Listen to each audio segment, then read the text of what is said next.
लाल कृष्ण आडवाणी एक ऐसा नाम जिसे भारत की राजनीति से कभी भुलाया नहीं जा सकता। एक ऐसा नाम जिसके दम पर आज बीजेपी का पूरा साम्राज्य खड़ा है। एक ऐसा नाम जिसने कभी उम्मीद नहीं छोड़ी। एक समय देश भर में महज 2 सीटें जीतने वाली बीजेपी आज देश भर में राज कर रही है। इसके पीछे जिस शख्स की मेहनत है उसका नाम है लाल कृष्ण आडवाणी।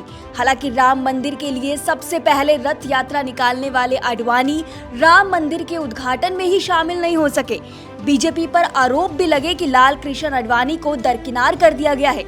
बीजेपी को शून्य से शिखर तक पहुंचाने में आडवाणी की अहम भूमिका रही है, लेकिन आज की तारीख में आडवाणी बीजेपी में हाशिए पर है और सक्रिय राजनीति से भी बिल्कुल अलहदा हो गए हैं। प्रधानमंत्री मोदी कभी आडवाणी के काफी करीबी हुआ करते थे, लेकिन 2014 के बाद प्रधानमंत्री उम्मीदवार के चयन के बाद से दोनों के रिश्ते में कड़वाहट आ गई है। आडवाणी का राजनीतिक जीवन संघर्षों से भरा रहा है। एक जमाने में लाल कृष्ण आडवाणी की पूरे भारत में तूती बोला करती थी, लेकिन वो प्रधानमंत्री की कुर्सी तक नहीं पहुंच पाए। आखिर उनकी राजनीति कहां चूक गई? चलिए आपको पाकिस्तान के सिंध में जन्मे लाल कृष्ण आडवाणी की पूरी कहानी सुनाते हैं। शायद आपने सुनी नहीं होगी। 1984 के लोकसभा चुनाव ने देश के साथ साथ भारतीय जनता पार्टी की राजनीति दिशा ही बदल दी। 2 सीटों पर सिमटी बीजेपी ने एक तरफ जहां अपना नया एजेंडा तैयार किया, तो वहीं दूसरी तरफ उसने नेतृत्व परिवर्तन का भी फैसला लिया। बीजेपी के इस फैसले का पहला असर अध्यक्ष अटल बिहारी पर पड़ा। हार की समीक्षा रिपोर्ट आने के बाद फरवरी 1986 में बीजेपी के पहले अध्यक्ष अटल बिहारी वाजपेयी को अपना इस्तीफा देना पड़ा। उनकी जगह लाल कृष्ण आडवाणी को पार्टी की कमान सौंपी गई। उसके बाद भारतीय राजनीति की दिशा और दशा दोनों बदल गई। 1980 में भारतीय जनता पार्टी के गठन के बाद से ही आडवाणी वह शख्स है जो सबसे ज्यादा समय तक पार्टी में अध्यक्ष पद पर बने रहे। बतौर सांसद 3 दशक की लंबी पारी खेलने के बाद आडवाणी पहले गृह मंत्री रहे, बाद में अटल जी की कैबिनेट में उप प्रधानमंत्री बने। अगर आप 1984 और 85 के आडवाणी को देखें तो वो भी प्रधानमंत्री के रूप में बीजेपी के स्वाभाविक उम्मीदवार थे, लेकिन कहा जाता है कि वो जानते थे कि भारत जैसे देश में उन दिनों के हालात में एक ऐसे शख्स की जरूरत थी जिसके बारे में सबका मत एक हो। इसको नजर में रखते हुए ही उन्होंने वाजपेयी का नाम आगे किया था और खुद को पीछे हटाकर उन्होंने अटल बिहारी वाजपेयी का नाम आगे कर दिया था। वहीं कई लोग का ये भी मानना है कि उन्हें पता था कि उन्हें पीएम पद नहीं मिल पाएगा, इसलिए उन्होंने जानबूझकर वाजपेयी को आगे किया।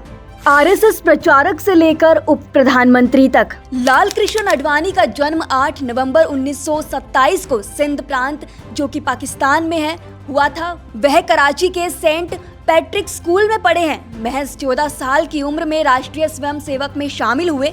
कहा जाता है कि 1947 में लाल कृष्ण आडवाणी देश के आज़ाद होने का जश्न भी नहीं मना सके, क्योंकि आज़ादी के महज कुछ घंटों में ही उनके अपने घर को छोड़कर भारत रवाना होना पड़ा। हालांकि उन्होंने इस घटना को खुद पर हावी नहीं होने दिया। उन्होंने सबसे पहले राजस्थान में आरएसएस प्रचारक के तौर पर काम करने लगे।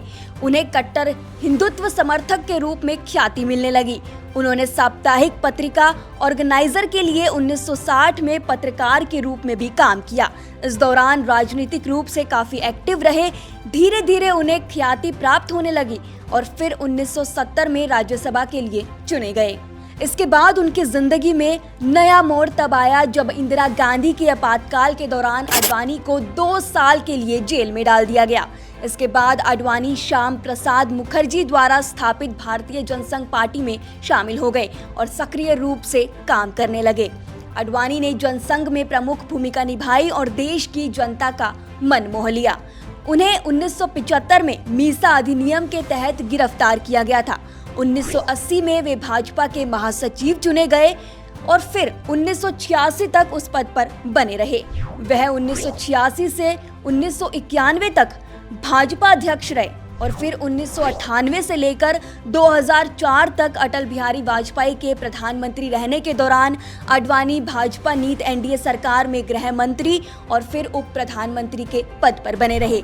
आडवाणी ने पूरी जिंदगी बीजेपी को सींचने में लगा दिया, मुरझाए फूल को खिला दिया, नई जान फूंक दी। वह रथ यात्रा जिसने देश की दिशा बदल दी, वह 1990 का दशक था। यह वह वर्ष था जिसने भारतीय राजनीति को पूरी तरह से बदल दिया और एक नए युग की शुरुआत हुई। 1990 में आडवाणी ने गुजरात के सोमनाथ मंदिर से अयोध्या में राम जन्मभूमि तक रथ यात्रा की शुरुआत की। मंदिर वही बनाएंगे, मंदिर वही बनाएंगे, इस नारे के साथ शुरू हुई इस रथ यात्रा ने हिंदुओं को एकजुट किया और बाबरी मस्जिद के विध्वंस तक देश भर का माहौल यही रहा। मोदी भी इस रथ यात्रा में शामिल हुए। यह रथ यात्रा 600 से अधिक गांवों से निकाली गई। उस समय लोग आडवाणी का भाषण सुनने के लिए उमड़ पड़ते थे। आडवाणी की रथ यात्रा को मिली प्रतिक्रिया से राष्ट्रीय मोर्चा सरकार हिल गई। 1980 से 1990 के बीच आडवाणी जी ने भाजपा को एक राष्ट्रीय स्तर की पार्टी बनाने के लिए अपना पूरा समय दिया और इसका परिणाम तब सामने आया जब 1984 में महज 2 सीटें हासिल करने वाली पार्टी को लोकसभा चुनावों में 86 सीटें मिली, जो उस समय के लिहाज से काफी बेहतर प्रदर्शन था। पार्टी की स्थिति 1992 में 121 सीटें और 1996 में 161 सीटों पर पहुंच गई। आजादी के बाद पहली बार कांग्रेस सत्ता से बाहर थी और बीजेपी सबसे अधिक संख्या वाली पार्टी बनकर उभरी थी और इसका क्रेडिट आडवाणी को जाता है। जब पीएम ना बनने का दर्द छलक पड़ा था। यह किस्सा 1996 का है। वरिष्ठ पत्रकार प्रभाष जोशी लिखते हैं, एक रोज वो आडवाणी से मिलने उनके घर गए।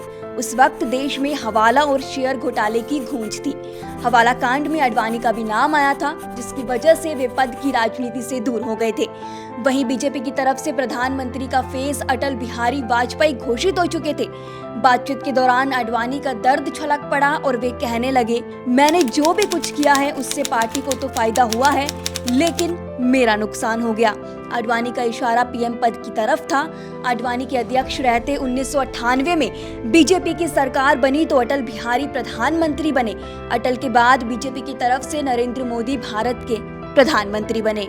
वहीं बीजेपी की पूर्ण बहुमत की सरकार आने के बाद यानी 2014 के 10 साल बाद भारत सरकार ने 31 मार्च 2024 को आडवाणी की भारत का सर्वोच्च नागरिक सम्मान भारत रत्न देने की घोषणा की। हालांकि 22 जनवरी को हुए राम मंदिर प्राण प्रतिष्ठा में आडवाणी शामिल नहीं हुए, जिसको लेकर भी कई सवाल उठे। लेकिन जो भी हो, आज बीजेपी देश की सबसे बड़ी पार्टी बन चुकी है।